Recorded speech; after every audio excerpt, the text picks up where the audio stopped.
Greetings.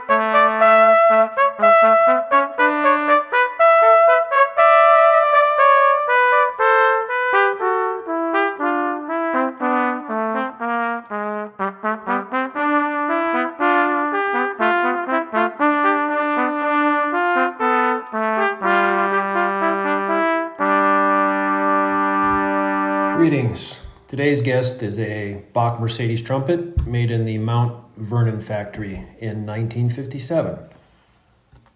Take a look at the engraving there on the bell. Mercedes instruments differed from Stradivarius instruments mostly in cosmetic ways. You'll see that this is all brass. There's no nickel trim on this instrument. With a Strad, you normally have slide receiving tubes of nickel, and you'd have the upper baluster of the valve casing made of nickel, and so forth and so on. But brass was used entirely in the construction of the Mercedes instruments of this time. The serial number is here. The valves also are marked, each one with the serial number on the action rod. This particular example also has the serial number inside the valve caps, also numbered 1, 2, 3. And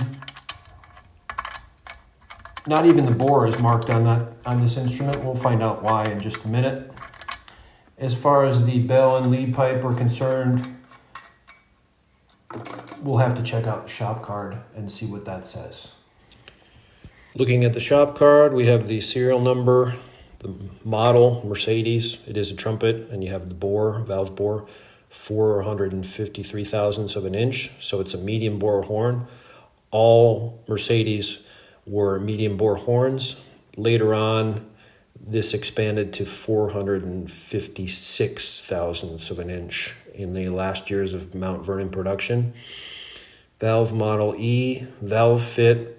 This is a numerical system that no one's ever been able to figure out exactly what it means, but supposedly the higher the number, the better the compression on the valves. Plating of pistons, monal was crossed out. Nickel silver apparently was used. The bell is a 38. Bill brass is from the American Brass Company. Standard gauge. Mouth pipe is a 7. Date completed is left blank. Finish 1.5. That's clear lacquer, although this horn has no lacquer left at all. Date sold February of 1957 to Brockstein's. That's a music store, I believe, in Texas. And I have the original case with the Brockstein's emblem on it. What are some other differences between the Stradivarius and the Mercedes? You see there's no third slide stop here. Also, the cut of the slide is slightly different on the Mercedes when you compare it to the Stradivarius.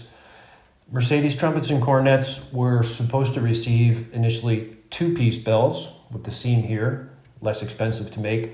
This Mercedes trumpet, however, has a 1-piece bell, and we may find out a little bit more about that by examining a letter from Vincent Bach written in the late 1960s. In this letter dated November 13th, 1968, Vincent Bach writes, "To tell you confidentially, my Mount Vernon Stradivarius model trumpet was the same as the Mercedes, only the Strad had nickel-silver trimmings and outer slide tubes and had specially selected parts. It had to pay for all the experimental work. The Mercedes model was built in only one valve bore, 456 thousandths of an inch. This is not entirely true. It was first 453 thousandths of an inch, and then in the last years of the Mount Vernon manufacturing period, it was changed to 456 thousandths of an inch. It had brass slides and the same bell as the Strad. Only one design, nothing specially made. It was therefore less expensive to produce, so it would fit the pocketbook of the professional or semi-professional who is not flooded with money." Here, Mr. Bach enlightens us to the fact that some of the Mercedes instruments received 1-piece bells.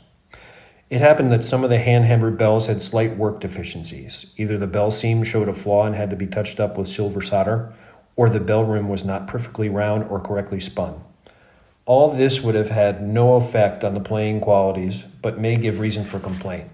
It was a question of discarding bells or using them up on a cheaper trumpet.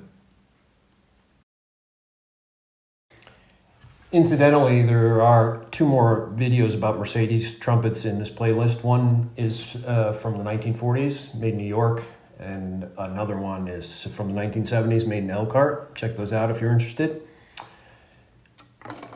How does it sound? Well, we heard a little bit of this trumpet in the intro, and we're going to head down to the studio now to check it out a little bit more in detail. It's a lot of fun to play. It's a very responsive instrument. I really like the sound. It is fairly well in tune. The valves are a bit noisy. That's due to the brass guides inside. Changing the brass guides for nylon guides negatively affected the sound. So I just put up with the noise. It doesn't really bother me. So let's head down to the studio and give a listen.